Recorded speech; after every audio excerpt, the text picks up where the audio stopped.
Hi guys, welcome back to Gwayne Sailing. It's now been 1 month since we left our home port in Illinois and we are having a blast.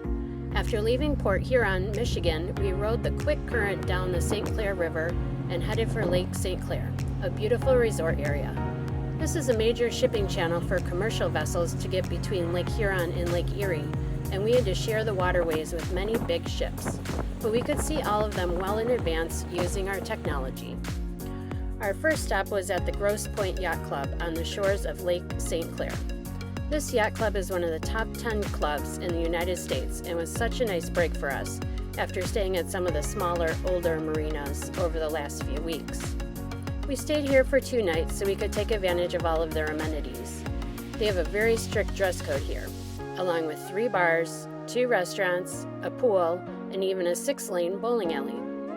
This place had the best bathrooms that we've been to along our route so far. It was like a day spa with lockers, free soap, shampoo, blow dryers, and towels. And speaking of bathrooms, some of the places we have stopped in have been downright sad, small, and just plain gross. I thought I'd include some of the worst I've come across so far, just for your enjoyment. We stopped for the night in Detroit and then headed down the Detroit River. We passed under the Ambassador Bridge, which connects Detroit, Michigan with Windsor, Canada, and then under this cool new bridge that they're in the process of building still. There are a lot of industrial sections of the river in this area, and it is really neat to be able to see the factories and nuclear power plants from the water. It's a view that we usually don't get to see from the land. We enjoyed viewing both Cedar Point Amusement Park in Sandusky, Ohio, and Cleveland from the water. All of the harbors on the Great Lakes have lighthouses and light towers that mark the entrance to the channel. Each lighthouse usually has a different shape, color design, and signal pattern, which is when the light shines at different intervals, so you know which town you're in. We sailed across Lake Erie and stopped for the night at Put-in-Bay Island in Ohio. Put-in-Bay is also known as Key West of the Midwest, meaning that you have the warm, tropical, festive vibes of the Florida Keys, even here in the middle of Lake Erie. We had a few drinks and listened to some live music while we were here, and then headed to the next island to the north and east, called Kelly's Island. This is a much quieter and more family-friendly island than Put-in-Bay. We rented a golf cart to the day to explore the wineries, restaurants, and bars that they had to offer. We saw these cute little goats in a petting zoo at one of the wineries, then stopped at the Glacial Grooves Geological Preserve to check out this national landmark, which was left by glacier movement from Canada to Ohio over 2.6 million years ago.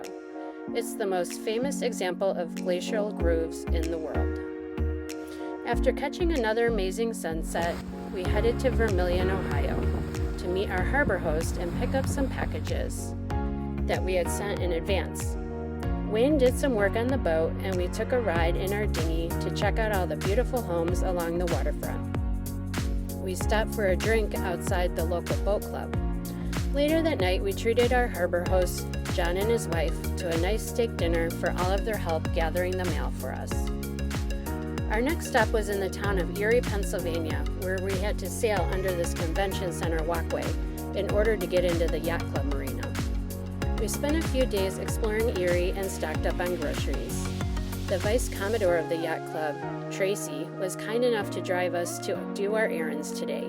He even made a lunch stop for us so we can try the local Greek sauce, which is famous in this area and is great on hot dogs, burgers, and even omelets. We rode our bikes to Presque Isle State Park. It has 21 miles of hiking and biking trails and 13 beaches. And then we ended our evening with dinner at Smuggler's Wharf. Only a few more days to go and we'll be in Buffalo, New York, which will end our Great Lakes portion of our journey. And then we'll be headed into the Erie Canal, so stay tuned. But until then, enjoy this short video of how we like to start the day on our boat, Nimbus. Oh, and don't forget to like and subscribe to this YouTube channel.